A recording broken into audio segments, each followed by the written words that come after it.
ഞാൻ ചെയ്തേക്കുന്ന കാര്യങ്ങൾ വെച്ച് നോക്കുമ്പോൾ നിങ്ങൾക്ക് എന്നെ ശരിക്കും അറിയില്ല എന്നിട്ടാ. ഞാൻ എൻ്റെ വീട് വെച്ചിട്ട് വീട് വിറ്റിട്ട് വേറെ ആൾക്ക് വീട് വെച്ച് കൊടുത്ത ആളാണ് ഞാൻ. 15 വർഷം വാടക താമസിച്ചിട്ട് ഞാൻ വീട് വെച്ച്. ആ വീട് വിറ്റിട്ട് ഞാൻ 10 ലക്ഷം രൂപ മേലെ മുടക്കിയിട്ട് ഒരാൾക്ക് ഞാൻ വീട് വെച്ച് കൊടുത്തു, ഒരു ക്യാൻസർ പേഷ്യൻറ്റിന്. ഒരു നേരത്തെ മരുന്ന് മേടിച്ച് കൊടുക്കുമെന്ന് പറഞ്ഞ് എന്നെ വിളിച്ചിട്ട് ഞാനും എൻ്റെ വൈഫും കൂടി ചെന്നാൽ. എന്നിട്ട് അവിടെ ചെന്നപ്പോൾ ഈ പേഷ്യൻ്റ് കിടക്കണം ഈ ഫ്ലെക്സ് വിരിച്ചൊരു വീട്, അതിൻ്റെ ഫ്ലെക്സ് ഇട്ടിട്ട് അതിലാണ് കിടക്കണത്.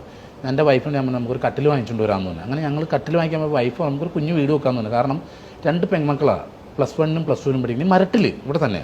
+2 +1 പഠിക്കുന്ന 2 പെൺകുട്ടികൾ. ഇവർ ബാത്റൂമിൽ പോകണം എപ്പോഴാണെന്ന് അറിയാമോ?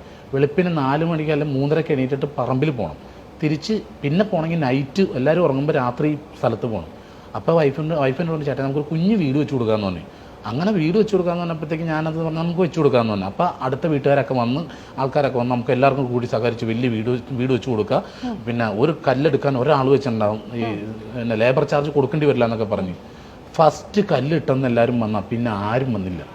പിന്നെ ഞാനും വൈഫും എൻ്റെ ഈ പറഞ്ഞ പയ്യനും അദാനീസ് എന്ന് പറഞ്ഞാൽ അവനും മാത്രമേ ഉള്ളത്. അപ്പം ഞാൻ കോഴിക്കോട് ഇതിൻ്റെ ആണെന്ന് തോന്നുന്നു ഷൂട്ട് കിടക്കണം കോഴിക്കോട്. അപ്പോൾ ആ സമയത്ത് തന്നെ ഞാൻ പറഞ്ഞു നിങ്ങൾ തറയിട്ട് വന്നിട്ട് ഞാൻ അങ്ങോട്ട് പോയി. അപ്പം ഞാൻ എത്ര ലോഡ് കല്ലടിച്ചു എന്ന് ചോദിച്ചപ്പോഴത്തേക്ക് 14 ലോഡ് കല്ലടിച്ചു. ഒരു വീട് വെക്കാൻ 14 ലോഡ് കരിങ്കല്ലിൽ അടിച്ചു. ഞാൻ വരുമ്പോഴത്തേക്ക് എൻ്റെ നെഞ്ചിൻ്റെ പൊക്കത്തിന് തറയിട്ട് വെച്ചേക്കുക, വീടിൻ്റെ തറ. അപ്പം ഞാൻ ചോദിച്ചു ഇതെന്തായിട്ടത്? അല്ല വെള്ളം കയറുമോ എല്ലാം ചെയ്തതിൻ്റെ കുഴപ്പമില്ല. ഞാൻ പറഞ്ഞു എൻ്റെ പൊന്നേട്ടാ ഞാൻ ചെയ്തോളാം എന്ന് തന്നെ. അങ്ങനെ ഞാൻ തന്നെ നിന്ന് പണിത് 2 bedroom attached, bathroom, hall, kitchen, work area ഒക്കെ ആയിട്ട് ഒരു നല്ല വീട് അവർക്ക് വെച്ച് കൊടുത്ത് ഇപ്പം ആ കുഞ്ഞുങ്ങൾ സുഖമായിട്ട് ടോയ്ലറ്റിൽ പോകും. അവർ കാര്യങ്ങൾ അവർ വിളിക്കാറുണ്ട്, വൈഫിനെ എന്നെ വിളിക്കാറുണ്ട്. നിങ്ങൾ എന്നിട്ട് വേറെ വീട് വെച്ചോ സ്വന്തം? ഞാൻ വാടകക്ക് ഇപ്പോഴും ഫ്ലാറ്റിൽ. അപ്പൊ നിങ്ങൾക്ക് സ്വന്തം വീട് വെക്കണ്ടേ? നമ്മൾ അത്രയും സെൽഫിഷ് അല്ല. ഞാൻ എൻ്റെ സന്തോഷം എൻ്റെ വൈഫിൻ്റെ സന്തോഷമാണ് ഞങ്ങളുടെ ലൈഫ്. ഞങ്ങൾക്ക് എല്ലാത്തിനും ഒരു ചൂട് മുമ്പിലാത്തി. ഇപ്പം അടുത്ത വൈഫിൻ്റെ ആഗ്രഹം എന്താണെന്നറിയാമോ? ഞങ്ങൾ അടുത്ത സ്ഥലം മേടിച്ചിട്ട് ആ വീട് വെച്ചിട്ട് ആരോരും ഇല്ലാത്ത അമ്മമാരും ഞങ്ങളോട് താമസിക്കാൻ വേണ്ടിയിട്ട് അങ്ങനത്തെ ഒരു വീട് വെക്കാനായിട്ടാണ് ഇപ്പം എൻ്റെ വൈഫിൻ്റെ പ്ലാൻ. അത് തന്നെയാണ് എൻ്റെ പ്ലാൻ. ഞങ്ങളുടെ സന്തോഷമാണ് ഞങ്ങളുടെ ജീവിതം. നിങ്ങളുടെ പേര് പാഷാണം ഷാജി എന്നാണെങ്കിലും പേരിൽ മാത്രമേ ഉള്ളൂ പാഷാണം, ബാക്കിയൊക്കെ ഞാൻ ഓക്കെ. ബാക്കി അങ്ങനെയല്ല.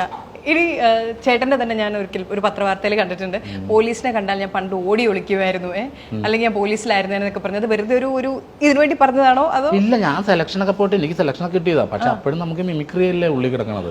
ഞാൻ വീട്ടിൽ വന്നിട്ട് ഞാൻ പങ്കെടുത്തില്ല എന്ന് പറഞ്ഞു.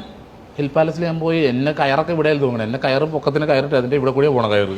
ഫിസിക്കലി അല്ല, ഞാൻ ക്രിക്കറ്റും ഫുട്ബോളൊക്കെ കളിക്കണം, എല്ലാം പാസ്സായതാ. പക്ഷെ ഞാൻ വീട്ടിൽ വന്നിട്ട് തോറ്റുപോയി തോന്നുന്നു. പിന്നെ മലപ്പുറത്താണ് റിട്ടേൺ ഡിസ്ട്രിക്ട്, പോയില്ല. അതിൽ പോയില്ല.